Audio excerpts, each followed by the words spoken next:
নমস্কাৰ এই মুহূৰ্তত আহি পৰিছে ৰাজ্যখনৰ বাবে সন্ধিয়াৰ কেইবাটাও বিগ ব্ৰেকিং নিউজ। আজি 28 এপ্ৰিল। অসমৰ লগতে ভাৰতৰ বিভিন্ন প্ৰান্তৰ পৰা সন্ধিয়াৰ কেইবাটাও খবৰ আহি পৰিছে। এই মুহূৰ্তত জনাই আছো এটা ব্ৰেকিং নিউজ। ৰাজ্যত বতৰে কাল ৰূপ ধাৰণ কৰিছে। আজি গুৱাহাটী মহানগৰীৰ লগতে ৰাজ্যৰ বিভিন্ন প্ৰান্তত মুখলধাৰ বৃষ্টিপাত। আমি আজিৰ বৰষুণৰ কিছু দৃশ্যাংশ দেখুৱাবলৈ চেষ্টা কৰিছো। এইদৰে ধাৰাসাৰ বৰষুণ অব্যাহত আছে আৰু ঘণ্টা ঘণ্টা ধৰি আজি ৰাজ্যৰ বিভিন্ন প্ৰান্তত এইদৰে মুখলধাৰ বৃষ্টিপাত আৰম্ভ হৈছে। আকাশ ঘাইকৈ ডাৱৰীয়া হৈছে। গুৱাহাটী মহানগৰীত একাঠু পৰ্যন্ত পানী পৰিলক্ষিত হৈছে। ৰাজপথৰ মাজতেই এইদৰে নৈ সদৃশ পৰিৱেশৰ সূচনা হৈছে। আমি আপোনালোকক দেখুৱাইছো এইদৰে আজি ধাৰাসাৰ বৰষুণ গুৱাহাটী মহানগৰীত এইদৰে কৃত্ৰিম বানে জলাকলা খুৱাইছে গুৱাহাটী মহানগৰীবাসীক। আন এটা খবৰ হৈছে সন্ত্ৰাসবাদৰ দুৰ্গ হৈছে পাকিস্তান। লস্কৰি তৈবা পাকিস্তানৰ অবৈধ সন্তান। এই মন্তব্য কৰিছে আছাদুদ্দিন ওৱেইছিয়ে। পাকিস্তানৰ অবৈধ সন্তান লস্কৰি তৈবা। পাকিস্তান হৈছে সন্ত্ৰাসবাদৰ দুৰ্গ। এই মুহূৰ্তৰ এটা ব্ৰেকিং নিউজ। পাকিস্তানে বছৰ বছৰ ধৰি ভাৰতৰ বিৰুদ্ধে সন্ত্ৰাসবাদীক প্ৰশিক্ষণ দি আহিছে। পাকিস্তানে বছৰ বছৰ ধৰি ভাৰতৰ বিৰুদ্ধে সন্ত্ৰাসবাদীৰ প্ৰশিক্ষণ দি আহিছে বুলি মন্তব্য। অবৈধ ধনৰ জৰিয়তে সন্ত্ৰাসবাদীক লালন পালন কৰি আহিছে পাকিস্তানে। পাকিস্তান কোনো কাৰণতেই ভাৰতৰ সমতুল্য নহয়। পাকিস্তান কোনো কাৰণতেই সমতুল্য নহয় ভাৰতৰ। ভাৰত কিমান শক্তিশালী সেয়া পাকিস্তানে ভালদৰে জানে।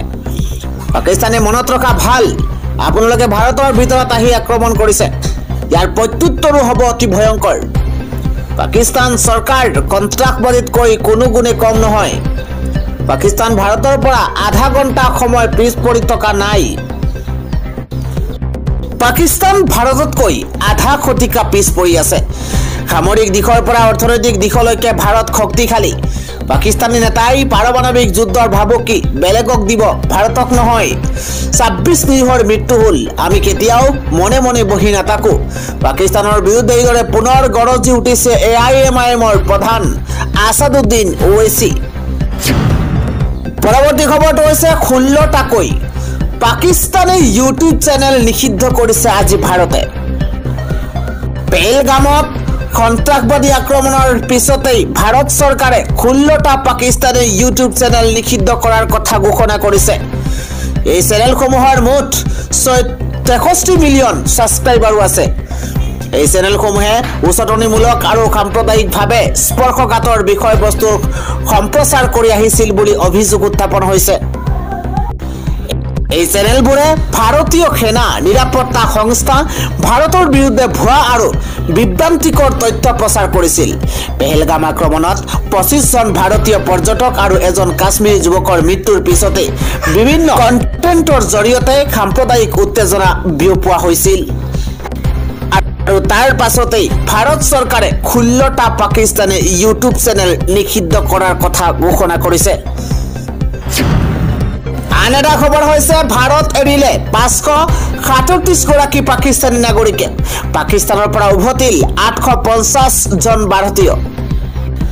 যোৱা 24 এপ্ৰিলৰ পৰা 27 এপ্ৰিললৈকে 4টা দিনত পাঞ্জাৱৰ অমৃতসৰৰ আটাৰী ৱাঘা সীমান্তৰে 9 জন কূটনীতিবিদ আৰু চৰকাৰী বিষয়াসহ 537 জন পাকিস্তানী নাগৰিকে ভাৰতৰ পৰা ওলাই গৈছে।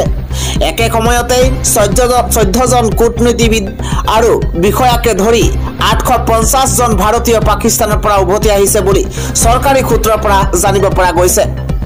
যোৱা 22 এপ্ৰিলত দক্ষিণ কাশ্মীৰৰ পেহেলগামত সংঘটিত হোৱা ভয়ংকৰ সন্ত্ৰাসবাদী আক্ৰমণত 26 জন পৰ্যটকৰ মৃত্যু হোৱাৰ পাছতেই এই পদক্ষেপ গ্ৰহণ কৰা হৈছে। এই আক্ৰমণৰ পাছতে ভাৰত চৰকাৰে 12 জন হ্ৰস্বম্যাদী ভিছাকাৰীক ভাৰত ত্যাগৰ জাননী জাৰি কৰিছে। চৰকাৰী তথ্য অনুসৰি 27 এপ্ৰিল দেওবাৰে ভাৰতৰ পৰা 237 জন পাকিস্তানী নাগৰিক পাকিস্তানলৈ উভতি গৈছে। ইয়াৰ আগতে 26 এপ্ৰিলৰ 81 জন, 25 এপ্ৰিলত 191 জন আৰু 24 এপ্ৰিলত 28 জন পাকিস্তানী নাগৰিকে দেশ এৰিছে। একেদৰেই এই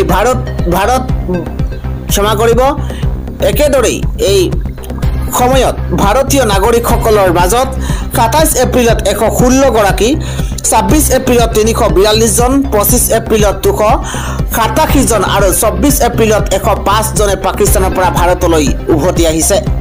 ভাৰত আৰু পাকিস্তানৰ মাজত পোনপটীয়া বিমান সংযোগ নাই যদিও এই সময়ত একাংশ পাকিস্তানী নাগৰিকে বিমান যোগেও ভাৰত এৰি যাব পাৰে বুলি আটাৰী সীমান্তৰ প্ৰটকল বিষয়া অৰুণ মহলে জানিবলৈ দিছে। তেনে ক্ষেত্ৰত তেওঁলোকে আন এখন দেশৰ মাজেৰে গন্তব্যস্থান পাব পাৰে। পৰৱৰ্তী খবৰটো হৈছে পহেলগাম সন্ত্ৰাসবাদী আক্ৰমণত বলি হোৱা লোকৰ পৰিয়াললৈ ৫০ লাখ টকাৰ আৰ্থিক সাহায্য নেশ্যনেল ষ্টক এক্সচেঞ্জৰ তৰফৰ পৰা আগবঢ়োৱা হৈছে।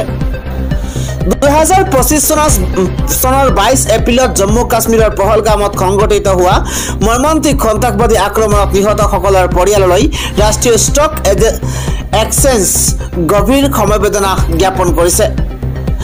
এক বিজ্ঞপ্তিৰ জৰিয়তে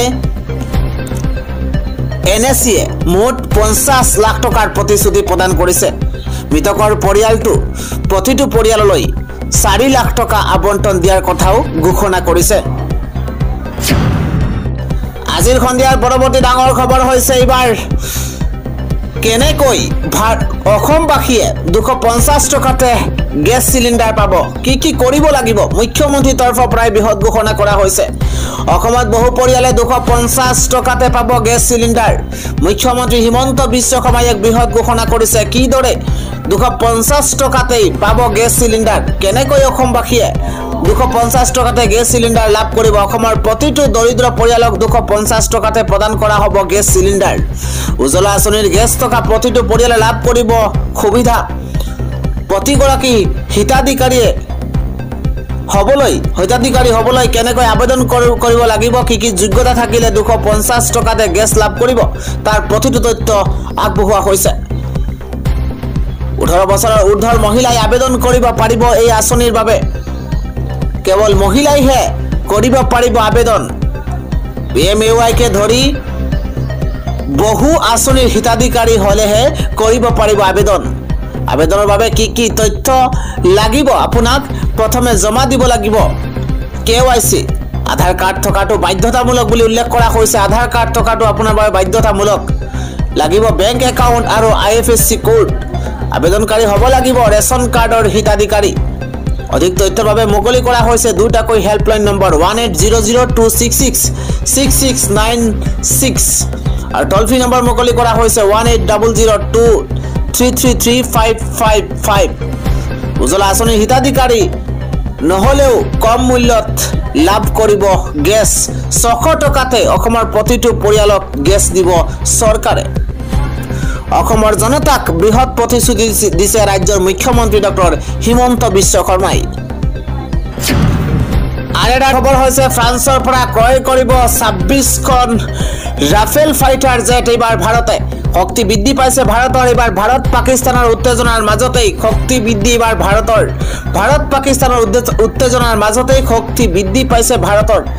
ফ্ৰান্সৰ পৰা ভাৰতে ক্ৰয় কৰিব ২৬খন ৰাফেল মেৰিন ফাইটাৰ জেট। ৬৩,০০০ কোটিৰ বিশেষ চুক্তিত স্বাক্ষৰ সম্পন্ন আজি। এই মুহূৰ্তত ডাঙৰ খবৰ জনোৱাৰ চেষ্টা কৰিছোঁ। আমেৰিকা ৰাছিয়াৰ সমানে ভাৰত সৰ্বশক্তিমান দেশ হিচাপে চিহ্নিত হ'ব বিশ্বত।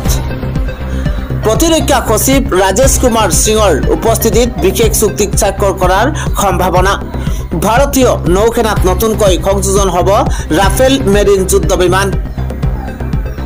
MiG-29কে যুঁজাৰু বিমানৰ সমানে ৰাফেল ফাইটাৰ জেটে শত্ৰুক কৰিব তছনছ। ফ্ৰান্স ভাৰতৰ এই চুক্তিৰ পাছতে কম্পমান এইবাৰ পাকিস্তান।